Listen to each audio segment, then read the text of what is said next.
ओम शांति। कई बाबा के बच्चों का बाबा से ये सवाल रहता है कि बाबा योग कैसे करें, या बहनों से भाइयों से पूछते हैं योग कैसे करें, क्योंकि काफ़ी बार हमें योग करना नहीं आता।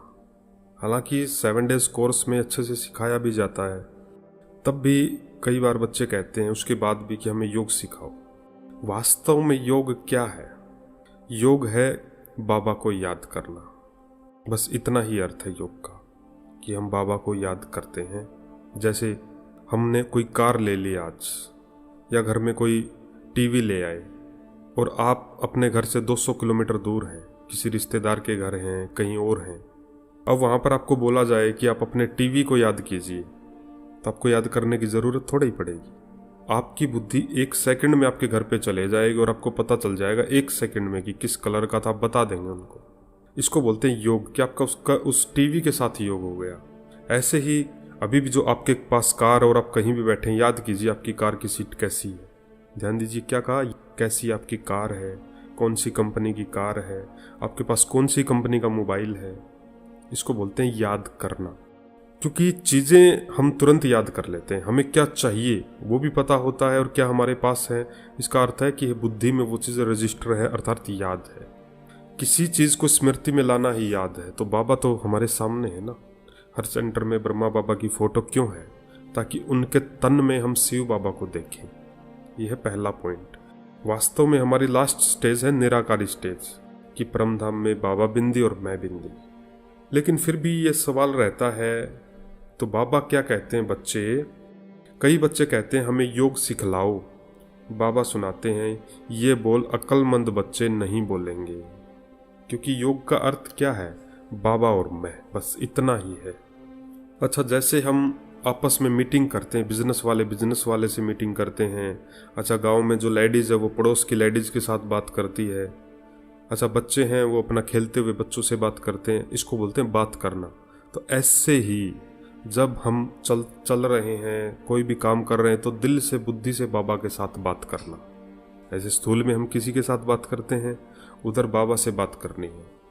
अब यहाँ पर हम कंफ्यूज हो जाते हैं कि बाबा से कैसे बात करें, क्या क्या बात करें। अब आप पड़ोस से क्या बातें करते हैं, बिजनेस वालों से आप बिजनेस की क्या बातें करते हैं, जब नौकरी करने जाते हैं तो वहाँ पर हमारे दोस्त बन जाते हैं कोई, उनसे क्या बातें करते हैं। जैसे जब हमें कोई मिल जाता है तो हम सबसे पहले क्या पूछते हैं, और कैसे हो, क्या हाल चाल है, सुनाओ आजकल क्या चल रहा है। यही बातें बाबा के साथ। बाबा को अपना हाल सुनाओ और बाबा से भी पूछो, बाबा आपका हाल चाल क्या है, कैसे हैं बाबा आप, ऐसे पूछो। इसी को बोलते हैं रूह रिहान, यानी कि हम पहले रूह बनते हैं, मैं आत्मा हूँ, और फिर बाबा से बातें करते हैं। पहले आत्मा समझना है। बस यहाँ पर थोड़ा सा तब मेहनत लगती है, क्योंकि शरीर वाले तो हमारे सामने होते हैं, लेकिन हम शरीर से न्यारे और बाबा के प्यारे। बाबा तो कहते ही हैं बच्चे केवल बाबा को याद करना। तो बाबा सुनाते हैं बच्चे हमें योग सिखलाओ, ये बोल अक्लमंद बच्चे नहीं बोलेंगे। बाबा कहते हैं ऐसे नहीं कि याद करने के लिए कोई खास बैठना है। देखिए, कोई खास बैठने की बाबा को याद करने के लिए ज़रूरत नहीं है। बाबा कहते हैं कर्म करते याद करना है, काम काज करते, धंधा आदि सब करना है। नौकरी पे जा रहे हैं, नौकरी भी करनी है, दुकान कर रहे हैं, दुकान में भी बैठना है, कारोबार कर रहे हैं, कारोबार भी चलाना है, आप स्टूडेंट है, पढ़ने का आपका काम है, वो कर्म भी करना है। सब कर्तव्य करने हैं, लेकिन कर्म करते हुए बाबा को याद करना है। आगे बाबा सुनाते हैं बच्चे तुम बच्चे सारा दिन धंधा धोरी में आदि में रहते हो, तो भूल जाते हो ना बाबा को। इसीलिए योग में बिठाया जाता है कि बच्चे अब 1 घंटा शाम का योग में बैठो।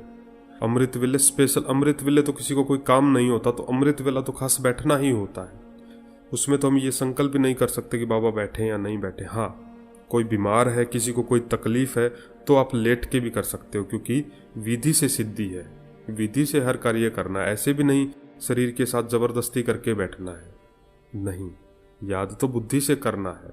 शरीर से हम इसलिए बैठते हैं क्योंकि पूरे दिन काम करते करते करते करते हम बाबा को भूल जाते हैं, तो इसलिए फिर शाम को बुद्धि को समेटने के लिए 1 घंटा या आधा घंटा हम शाम का योग करते हैं। फिर सोते समय हम आधा घंटा या कोई अपने हिसाब से 5 मिनट योग करता है। अमृत वेले तो फिर कोई 2 घंटे करता है, कोई 3 घंटे भी करता है, कोई 1 घंटा भी करता है, और कोई 45 मिनट भी करता है। वो सब अपनी अपनी कैपेसिटी के अनुसार हम सब बच्चे बाबा को याद करते हैं। लेकिन बाबा ने आज क्लियर सुना दिया, बच्चे तुम बच्चे सारा दिन धंधा दौरी करते हुए, अपना कारोबार चलाते हुए, सेवा करते हुए बाबा को भूल जाते हो ना, इसलिए बिठाया जाता है। तो बाबा कहते हैं बच्चे ना से तो बैठना अच्छा है ना, तो बाबा बैठने के लिए मना नहीं करते, भले सारी रात बैठो, परंतु ऐसी आदत नहीं डालनी है। बाबा कहते हैं बच्चे आदत डालनी है काम काज करते हुए, क्योंकि बाबा ने हमें सन्यासी नहीं बनाया है क्या बैठ जाओ बस सारे काम काज छोड़ दो। नहीं, बाबा ने तो हमको कर्म योगी बनाया है बच्चे। कर्म करते हुए योग करना है, योग अर्थात बाबा को याद। हम दूसरों को भी ऑफिस में जाते गुड मॉर्निंग बोलते हैं, तो बाबा को गुड मॉर्निंग बोलो। दिल में कोई बात चुभ रही है, बाबा को गुड मॉर्निंग बोलो, बाबा को सुनाओ, बाबा को बातें सुनाओ, बाबा को गुड आफ्टरनून करो। खाना खाते हैं तो देखिए, जब कोई दूसरा हमारे सामने होता है तो हम उसको तुरंत पूछते हैं कि आप भी खाना खा लीजिए, लेकिन बाबा को हम भूल जाते हैं। बाबा को याद करना है चलते फिरते कर्म करते हुए। तो आज के बाद ये कभी मत कहना कि योग कैसे करें। योग अर्थात याद करना बाबा को, चलते फिरते कर्म करना। हाँ, शुरू में हमें कमेंट्री सिखाई जाती है कि हम बाबा से कैसे बात करें। मैं आत्मा हूँ, हम जैसे बाबा के कमरे में बैठे हैं। बैठना इसलिए होता है ताकि वो आदत में आ जाए, और पूरे दिन भर जब हम धंधा दौरी करते हैं, हमारा कारोबार करते हैं, तो हम भूल ही जाते हैं ना। कोई टेंशन आ जाती है, दिन में कितनों के साथ पैसों का लेन देन होता है, कोई हमारे बारे में बुरा बोल देता है, कोई गाली भी दे देता है, तो बुद्धि बाबा से हट के उधर चली जाती है। इसीलिए फिर बिठाया जाता अमृत वेले शाम को। तो बाबा ने कहा खास बैठने की आदत नहीं डालनी है। हाँ, जो 3 टाइम फिक्स है उसमें आप बैठो, शाम का आधा घंटा है या 1 घंटा है, अमृत वेले तो फिक्स है ही। फिर रात को सोते समय आप बैठ के याद करो, क्योंकि सो के याद करेंगे तो फिर याद नहीं कर पाएंगे ना, तो नींद ही आ जाएगी। तो 15 मिनट तो सोने से पहले बाबा को याद करो, फिर लेट के बाबा को याद करो तो नींद आ जाएगी। क्योंकि रात को बाबा को याद करके सोएंगे ना तो अमृत वेला हद से ज़्यादा पावरफुल होगा, जिसको बोलते हैं बेहद में। हमने सोचा नहीं होगा इतना पावरफुल जाता है, लेकिन कब, जब हम बाबा की याद में सोएंगे। तो बाबा को याद करने का अर्थ ऐसे ही है जैसे हम किसी चीज़ को याद कर रहे हैं। अभी हम कहें कि चलिए आप डायमंड हॉल में चलते हैं मधुबन में, तो देखो 1 सेकंड में हमारी बुद्धि में आ गया और हमने एंट्री कर ली गेट से, और सामने सफ़ेद कलर की कुर्सियाँ पड़ी हैं, बहुत सारी खाली हैं, पूरा हॉल खाली है, केवल मैं हूँ। अभी देखिए, तो इसको बोलते हैं हमने डायमंड हॉल को याद किया। चलिए और चलते हैं। अब कुर्सियों के आगे 3 लाइनें सोफे की होती हैं डायमंड हॉल में। देखिए पूरा बड़ा हॉल है, पूरा खाली पड़ा है, पूरे में सफ़ेद कलर की कुर्सियां हैं, और हम सबसे पहले गद्दे पे बैठते हैं जाके, सबसे पहले जहाँ स्टेज बना हुआ है, हम अकेले ही हैं बस, और हम बैठ गए। हमारे कपड़े पूरे वाइट हैं। अब हम सामने देखते हैं एक सोफ़ा सेट पड़ा है सिंगल, और जिसमें इमर्ज कीजिए दादी गुलजार बैठे हैं, वैसे ही जैसे बाबा आते हैं। और ये आ गए बाबा उनके तन में, बाप दादा, और बाबा मुझे दृष्टि दे रहे हैं। केवल मैं अकेला हूँ डायमंड हॉल में, और बाबा केवल मुझे ही देख रहे हैं। मुझसे पूछ रहे हैं बच्चे, कोई भी किसी प्रकार की बेचैनी तो नहीं, थक तो नहीं गए हो, याद करो कौन हो। दृष्टि भी दे रहे हैं बाबा। अब देखिए आपके पीछे गर्दन कीजिए, डायमंड हॉल में बैठे हुए देखिए, पूरे कुर्सियों पे सारे भाई बहन बैठे हैं, पूरे 30,000 का हॉल भर चुका है, और मैं गद्दे पे बैठा हूँ। मेरे साथ में भी कोई बैठे हैं भाई, अगर आप बहन है तो बहन को इमर्ज करो। सामने बाप दादा वैसे ही दृष्टि दे रहे हैं जैसे देते हैं। अब बाप दादा हम बच्चों के हाथ से ऐसे जैसे टाटा करते हैं ना, ऐसे हाथ हिला रहे हैं कि मुबारक हो बच्चे, मुबारक हो बच्चे, मुबारक हो बच्चे, बहुत हिम्मत से चल रहे हो बच्चे, ऐसे ही चलना, एक कदम हिम्मत का रखना तो बाबा 1000 गुना मदद आपको देंगे। पूरा हॉल भर गया है। अब देखिए सामने कैमरा वाले भी आ गए हैं जो हमारी फ़ोटो ले रहे हैं। एक कैमरा बाप दादा के सामने चल रहा है, और एक वो कैमरा चल रहा है जो हेलीकॉप्टर टाइप होता है, जो उड़ता है हवा में, जिसको हेलीकैम बोलते हैं। देखिए हमारे ऊपर से गया वो वीडियो बनाता हुआ। अब पीछे मुड़ के देखिए कितने भाई बहन हैं जो अपने मोबाइल से बाबा को अपने कैमरे में रिकॉर्ड कर रहे हैं। सामने बाबा दृष्टि दे रहे हैं। अब बाबा टाटा कर रहे हैं और कह रहे हैं अच्छा, अव्यक्त मिलन मनाते रहना। इसको बोलते हैं बाबा को याद करना। देखिए शुरुआत कैसे हुई, डायमंड हॉल में हमने एंट्री की, फिर काली कुर्सियाँ थी, फिर भर गई। ऐसे ही जब हम बाबा की याद में बैठते हैं तो मैं आत्मा हूँ। चलिए दूसरा अनुभव करते हैं। आप कहीं भी, अभी भी ये वीडियो सुन रहे, कहीं भी हैं आप, चाहे खड़े खड़े आप रोटी बना रहे हैं और ये वीडियो सुन रही से बुद्धि से, चलिए चलते हैं, मधुबन ही चलेंगे बुद्धि से। ये गए हम बाबा के तपस्वी धाम यानी कि बाबा के कमरे में। वो वाला कमरा सबको याद है ना, जिसके चारों तरफ कमल पुष्प बना हुआ है, कमल का फूल, वो वाला कुलाई के आकार में जो बाबा का कमरा है।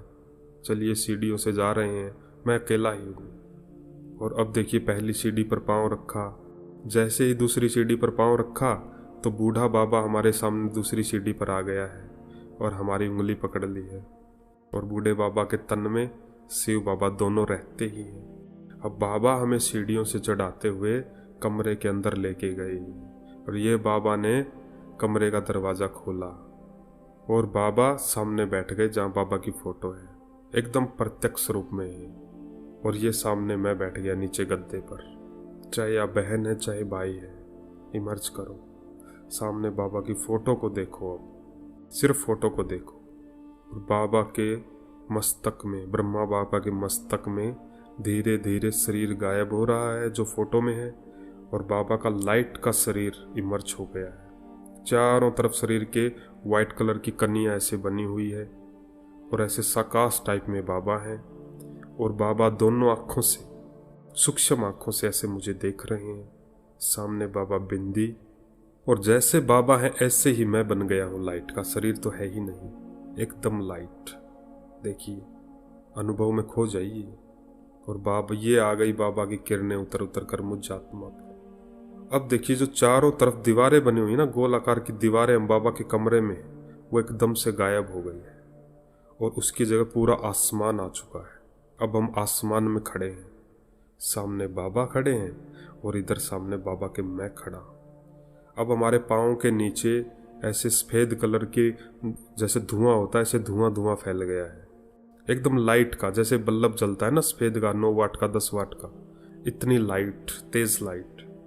और बाबा के पीछे अब एक सफ़ेद कलर की लाइट की पहाड़ी बन गई, पीछे बहुत बड़ी बड़ी पहाड़ियाँ हैं, चमक रही है सितारों की तरह, उनमें जैसे छोटे छोटे सितारे चमक रहे हैं।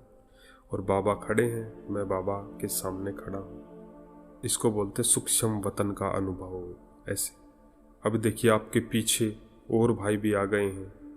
अब अपने राइट की तरफ देखिए, धीरे धीरे उस धुएं के अंदर से निकलती हुई पृथ्वी ऊपर आ रही है, पूरी बड़ी पृथ्वी, बहुत बड़ी पृथ्वी, और वो पृथ्वी भी पूरी लाइट की है। अब मैं और बाबा दोनों मिलके बाबा पूरी पृथ्वी को सकाश और किरणें दे रहे हैं। ये पूरी पृथ्वी पे पूरा सकाश, ऐसे जादुई धूल होती है जैसे धुआं जाता है, ऐसे। ये हो गया सूक्ष्म वतन में बाबा को याद करना। अब खड़े रहिए, अब सामने बाबा है और बाबा के सामने मैं हूँ। अब देखिए कि ब्रह्मा बाबा का शरीर भी गायब हो गया है, जो लाइट का शरीर है, केवल बिंदी रह गई है चमकती हुई। और अभी देखिए मेरा शरीर भी गायब हो गया, सूक्ष्म शरीर, मैं भी बिंदी। अब जो चारों तरफ हमने पहाड़ देखे हैं, धूल देखी है, वो एकदम से गायब हो गए और चारों तरफ लाल प्रकाश आ गया है, चारों तरफ लाल प्रकाश। सामने बाबा बिंदी ऐसे खड़े हैं जैसे आसमान में सितारे खड़े हैं, और बाबा के सामने मैं बिंदी। कोई संकल्प नहीं, बाबा मैं कैसा हूँ, मैं मास्टर सर्वशक्तिवान हूँ, मैं सफलता मूर्त हूँ, ऐसा कोई संकल्प नहीं। सामने बाबा और मैं बिंदी चमक कर बस बाबा के साथ बैठे हैं, और चारों तरफ सुनहरा लाल प्रकाश। ये परम धाम की स्टेज, इसी को बोलते हैं नंबर 1 स्टेज, इसी को बोलते हैं ज्वालामुखी स्टेज, इसी को बोलते हैं मुक्ति धाम की स्टेज। यानी कि मैं आत्मा अब मुक्ति में हूँ, पूरी तरह से मुक्त, संकल्प करने का भी बंधन नहीं, कोई संकल्प नहीं।